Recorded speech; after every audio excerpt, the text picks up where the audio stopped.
Phacosurgery in a hard, brown, or intumescent cataract is challenging and can lead to many complications. The proper management of a hard cataract starts right from the OPD consultation, where the trick is to do a thorough assessment of the eye. Firstly, as most of these patients are down to severe diminution of vision, perception of light in all the four quadrants should be checked, along with a good examination of the fellow eye to pick up any retinal pathology which could affect both the eyes. As there is no view of the retina in most of these cases, always get a B scan done to get a gross idea about the retinal integrity. It is of utmost importance to check the corneal endothelium and pick up guttae if any. A specular microscopy helps to study the endothelial cell morphology and cell count, which could help plan the surgery accordingly. Always opt for immersion, as the readings of the axial length would be more accurate as opposed to optical or contact biometry. Anterior segment OCT, if at disposable, could help in assessing the lens thickness, posterior capsular defects if any, and also measuring the anterior chamber depth in dense intumescent cataracts. Pre-operatively, patient could be given anti-glaucoma medications to keep the IOP under check. This may vary from surgeon to surgeon. A peribulbar block is a must, especially in inexperienced hands. An experienced surgeon could do under topical anesthesia subject to patient's cooperation.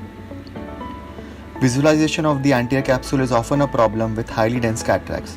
Staining with trypan blue dye provides for better visualization, allowing the surgeon to perform the capsular excess with greater safety and much more confidence. Phacoemulsification of dense nucleus requires longer phaco times and higher energy levels. An endothelial protective dispersive OVD is desirable in these cases to protect the endothelium. Care should be taken to perform as much of the phaco procedure as possible in the pupillary plane.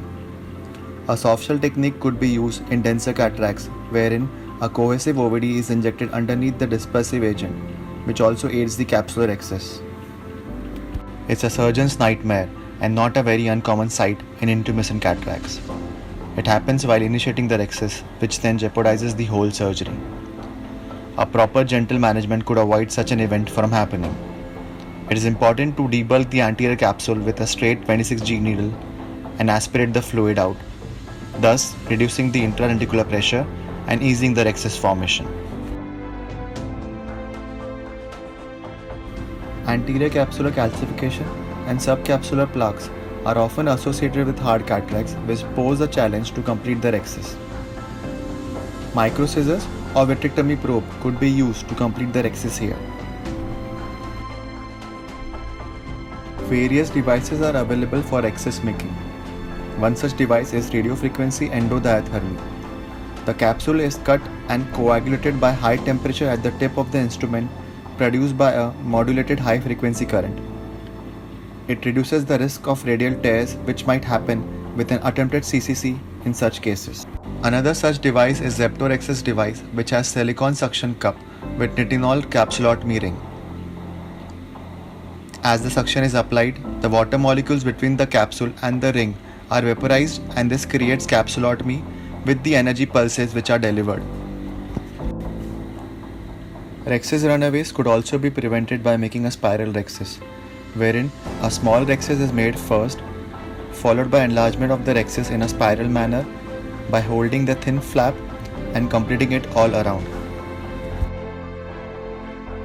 In spite of all the precautions, in case if one still has a rhexis runaway or Argentina flag sign, the fear of posterior extension of the tear grips the surgeon. Dr. Rohit Om Prakash came up with the flap motility sign to give idea about the extension of the tear. The peripherally extended tears, which are everted and fluttering, are the pre-equatorial tears, while anterior capsular tears that are inverted and non-fluttering do have a posterior capsule extension.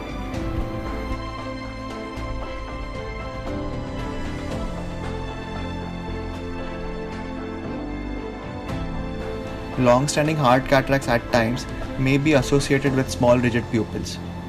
In such cases, pupil dilating devices or pupil dilating maneuvers could be used to get a sufficient pupillary dilatation to complete the case.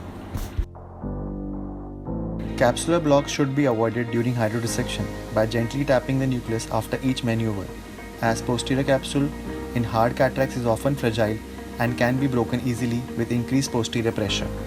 Very often hard cataracts present with zonular weakness which is picked up on the table. In these cases, capsular tension ring can be used after hydrodissection, that is, before starting the phacoemulsification, or after the partial nucleus removal, or after completion of the phacoemulsification. Capsular hooks could also be used to stabilize the bag during phacoemulsification. The technique of management of hard cataracts relies on surgeon's comfort. Divide and conquer technique offers a reliable method as 4 quadrants are created, but the effective phaco time increases, which in turn could lead to corneal edema post-operatively. Large nucleus occupies more space in the capsular bag, which causes difficulty to impale the nucleus.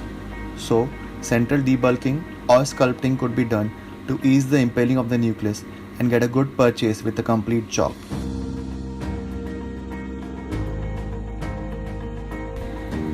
Other preferred technique if one has appropriate technology and burst mode settings is to obtain good hold on the tough nucleus and break it into smaller pieces along the natural crack lines. Because high vacuum levels require a well occluded phaco tip, higher power settings increase the risk of wound burn. It occurs due to increased temperature of the phaco tip and inadequate cooling by the fluid circulating between the tip and the sleeve. Blocked phaco tip can further aggravate it. A newer tool that can be used to break the nucleus in hard leathery cataracts is MyLoop device, which uses nitinol filament technology. The trick is to pass it under the anterior capsule, open it fully. Once open, rotate your wrist and note the loop going behind up to the midline. Stabilize the nucleus with the chopper and then start closing the loop. And it splits the nucleus into 2 halves. Similarly, furthermore 2 halves could be achieved in the perpendicular plane. Femtosecond laser is also an option in such dense cataracts, which easily breaks the hard nucleus into smaller pieces and reduces the effective phaco time and the energy used. Using the right chopper for the particular technique helps. Posterior capsular rupture, if it happens, first thing is to not panic and fill the anterior chamber and bag with OVD generously. Complete the remainder of the phacoemulsification under lower settings, do a thorough vitrectomy and inject the 3-piece IOL in sulcus. If larger pieces are left, a 3-piece IOL could be injected to act as a scaffolding, followed by which the phacoemulsification is completed. Very commonly, posterior capsular plaques might present after nuclear and cortical removal. These plaques could be managed by carefully peeling it off the posterior capsule. If too adherent, then YAG laser capsulotomy could be planned after 1 month post-op. To sum it up, despite these helpful devices and strategies, individual surgeons must assess their personal limits and work towards getting a transition from a steamy cornea to a clearer one.